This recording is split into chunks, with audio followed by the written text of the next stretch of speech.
Hi po! Isa ka bang individual na balak mag-register ng business sa BIR pero hindi mo alam kung paano sisimulan dahil wala ka pong prior knowledge paano ito gawin? I-save or i-share nyo na dahil makakatulong sa inyo ang video na to. Remind ko lang po na ang business registration po na topic natin ngayon ay para po sa single proprietor or di kaya applicable din po ito para sa mga professional. So bago nga po tayo pumunta sa BIR, i-prepare muna natin ang mga documents na kakailanganin natin. So una, kailangan natin ng one government valid ID. Pangalawa, kailangan natin ng DTI. Kung hindi naman tayo gagamit ng business name, kailangan natin ng PRC ID natin. Pangatlo, kailangan po natin ng contract of lease kung nagre-renta po tayo. Ngayon naman kung sa bahay lang tayo dahil wala po tayong office na narerentahan, yung ID po natin na naka-address po kung saan tayo nakatira, pwede na po yon. Or kung wala ka namang ID na naka-address kung saan ka nakatira, humingi lang po tayo ng authorization letter. Pang-apat po is marriage contract. Yun po naman ay optional. Pang-lima naman po ay is PA kung ipapaprocess po natin ito sa ibang tao. Ibig sabihin hindi po tayo mapaprocess mismo na business owner. Pang-anim naman po ay isang set ng books of account. So kapag kumpleto na po yan, ang susunod po natin gagawin is pumunta po tayo sa BIR website. BIR.gov.ph dahil ida-download po natin doon lahat ng BIR forms na kakailanganin natin sa pag-register ng ating business. So, hanapin lang po natin ang mga BIR forms doon at i-download po natin. So, mag-download po tayo ng 1901, 1905, 1906, 0605, and BIR Form 2000. Pagkatapos nga po natin i-download yun, i-print lang po natin tigda 2 kopya lahat. At ang susunod naman po natin gagawin is pifill outan po natin ng ating information ang lahat ng BIR forms. Ang 1901 form ay gagamitin natin sa new business registration. Ang 1905 ay gagamitin naman natin sa pag-register ng ating books of account. Ang 1906 ay gagamitin naman natin pag-register ng ating ATP para makakuha po tayo ng resibo. Ang 0605 naman ay gagamitin natin kapag mag-payment na po tayo para sa registration. At ang BIR Form 2000 naman ay gagamitin natin. Halimbawa po, nagre-rent po tayo, gagamitin po natin yon. Pero kung hindi po tayo nagre-rent ng pwesto, wag na po tayo mag-download noon. At kapag nandun na po lahat ng nabanggit ko na mga kailanganin natin, proceed na po tayo sa BIR. Meron nga po pala tayong 3 paraan para mag-register sa BIR.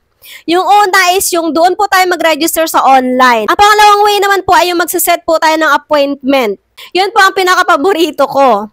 Ang pangatlong way naman po ay yung mag-walk-in po tayo. So, halimbawa, ang ipaprocess natin ngayon ay through walk-in. So, ang gagawin natin pagdating natin sa BIR, humingi po tayo ng number para sa new business registration. Tapos, antayin po natin tawagin ang ating number. Pag tinawag po ito, lumapit po tayo sa window na yon. Ibibigay po natin ang ating 1901, one valid government ID, yung DTI po natin o di kaya PRC, yung atin pong contract of lease, tsaka yung marriage contract po natin, if any. Tapos mag-aantay po tayo kung ano po ang sasabihin sa atin ng personnel na nasa window na yon. Kapag sinabi po sa inyo na magbayad na po kayo ng RF, punta na po agad kayo sa cashier. Magbayad po tayo doon ng RF. RF, ibig sabihin registration fee. Tapos pagbayad nyo nga po ng registration fee, bumili na rin po kayo ng doc stamp. Ididikit po kasi nila yon sa inyong COR. Pagkatapos po natin sa cashier, proceed na po agad tayo sa pagpapakompute ng DST kapag meron po tayong contract of lease. At kapag na-compute na po, bayaran po natin din ito. Tapos magantay na lang po agad tayo kung kailan i-release ang ating COR. Kasama na nga po pala nila i-release sa inyo yung NIRI, yung kulay green. Kapag na-release na po ang inyong COR, punta na po agad tayo sa window kung saan pwede magpa-register ng books of account.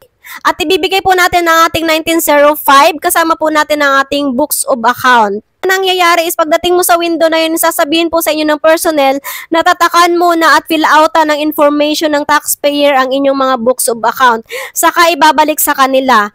Antayin nyo na lang po pagkatapos nyo may balik po sa kanila at madali lang naman po nilang i-release yun sa inyo. Ang next nga po natin gagawin is pupunta po tayo kung saan ang window para i-process naman ang ATP. Iba po ang practice ko kaya hindi ko po sinabi sa inyo na magdala po kayo ng template ng inyong mga resibo. Kasi usually kapag ang inyong authorized accredited printer ay tagalabas, ibig sabihin magdadala po tayo ng sample ng ating resibo, 2 kopya.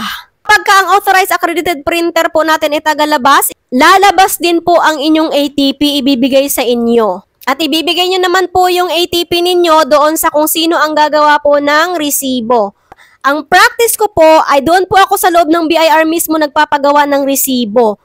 Para isahang lakad na at hindi na ako pabalik-balik magpapagawa pa ng template. Kaya mas maigi po na doon na lang po tayo magpagawa ng resibo sa loob ng BIR para mas mabilis ang process.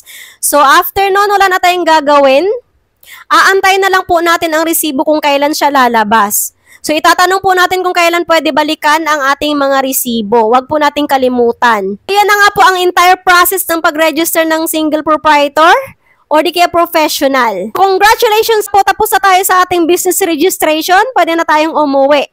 Kung kayo naman po ay walang time para mag-process ng inyong mga business registration sa BIR, pwede nyo po akong i-PM para kami na lang po ang mag-process ng inyong BIR business registration. Sana nakatulong po ang video na to sa inyo. So thank you so much for watching. See you in the next video.